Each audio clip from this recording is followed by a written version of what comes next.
안녕하십니까, 반갑습니다. 증시각도기 곽상준입니다. 이 강의를 들으신 분들은 성공할 확률이 굉장히 높아지신 거예요.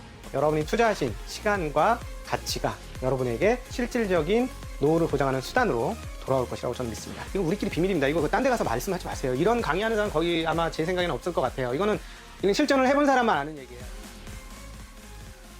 안녕하세요, 각도기 클리닉 시간이 돌아왔습니다. 오늘 사연을 주신 분은 굉장히 젊으신 분이에요. 네, 이땡땡님이 오늘 사연을 주셨습니다. 그런데 이 사연을 읽다가 좀 마음이 짠한 마음이 들었어요. 일단 먼저 20대 분도 저희 각도기TV 시청자라는 사실에 감사를 드리고 무한한 책임감을 느낍니다. 그런데 이분이 오늘 보내주시는 사연은 노후 대비 관련 사연이라서 좀 마음이 짠했습니다. 야, 세상에 20대가 노후 걱정을 해야 되는 상황이 됐구나. 오히려 20대 때는 좀 뭐라 그럴까? 불온할 수 있어야 되지 않을까? 10대, 20대 때는 그런 것들이 그 나이의 특권이 아닐까 하는 생각이 들었었는데요. 어찌되었건 우리 젊은 분들에게 우리 기성세대들은 훨씬 더 따뜻한 마음으로 다가가야 되지 않을까 하는 생각도 들었습니다. 사연 읽도록 하겠습니다. 안녕하세요, 각도기님. 노후 대비를 목적으로 1년째 투자를 하고 있는 26세 구독자입니다. 평소에 시황을 정리해 주시는 영상을 자주 보고 있다가 각도기 클리닉이라는 새로운 콘텐츠를 접하게 되면서 저도 저의 고민을 얘기해 보고 싶다라는 생각에 사연을 제보합니다. 주변에 투자를 하고 있는 친구가 없어 책, 유튜브, 카페를 통해 투자에 대한 자세를 만들고 있지만 각 매체마다 성향이 달라 고민이 많습니다. 투자인 잃지 않는 게 중요하다. 그래서 자산 배분을 해야 한다 라고 많이 듣고 있는데 과연 사회초년생에도 맞는 말일까요? 이제 자산을 모아 형성해야 하는 단계인데 적은 투자금으로 자산 배분에 효과가 있는지 잘 모르겠습니다.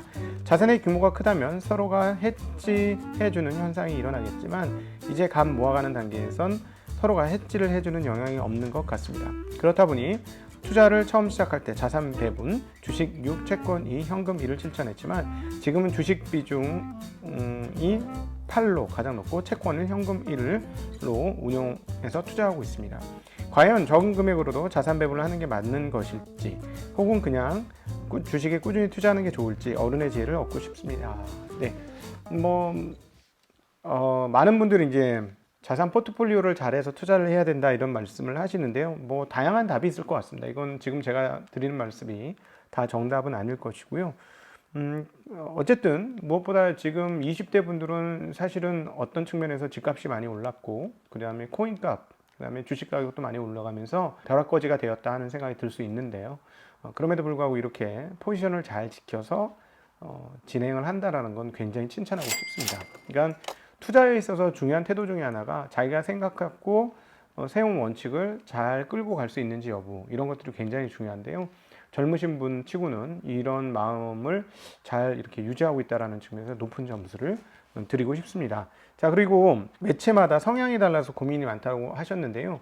맞습니다. 이거는 정말 좋은 것을 잘 골라내는 게 굉장히 어려운데요. 계속 자주 드리는 말씀이지만 성과가 좋은 쪽이 최고입니다.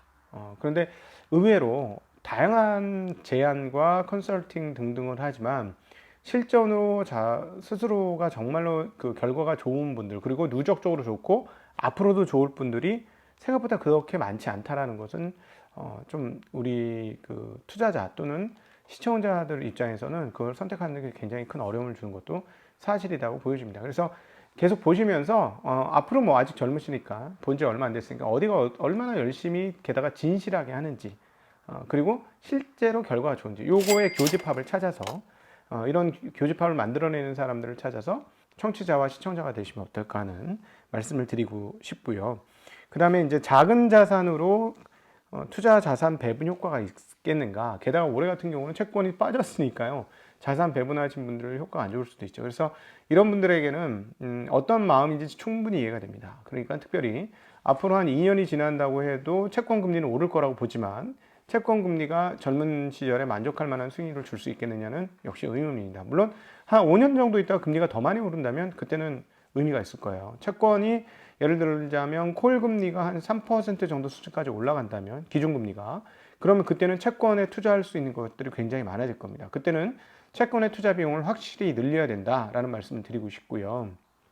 지금은 워낙 채권 금리가 낮기 때문에 채권으로 자산 배분하는 게 의미가 있는가 하는 생각은 드는 것이 사실입니다. 그래서 일정 수준 채권 금리가 올라갈 때까지 채권 투자를 미뤄두는 것도 하나의 방법이다라는 생각은 하고 있고요. 자, 그렇다면 어떻게 주식에서 자산 배분을 한번 해보시죠. 주식에서 안 먹어도 좋아, 안 먹어도 좋아. 그러나 배당이 꾸준해, 좋아. 주가도 안 올라. 그러나 이제 더 이상 떨어지진 않아. 하는 뭐 그런 쪽으로 일부 배분 투자를 하는 것이죠. 그러면 이제 그런 쪽으로는 보이는 게 많죠. 저희가 앞북으로 두들겨줬던 그 종목 업종군들이 대부분 그런 업종들이고요. 뭐그 전통의 주식들이죠. 절대 주가가 안 갈 거라고 생각하는 뭐 KTNG 이런 것들도 있지 않습니까? 그러니까 이런 주식들은 주가는 안 오르는 대신 배당은 굉장히 잘 주거든요. 그래서 이런 배당 주식들로 일부를 가져가시고, 그래서 그 배당에 만족하는 것, 거의 채권형이잖아요.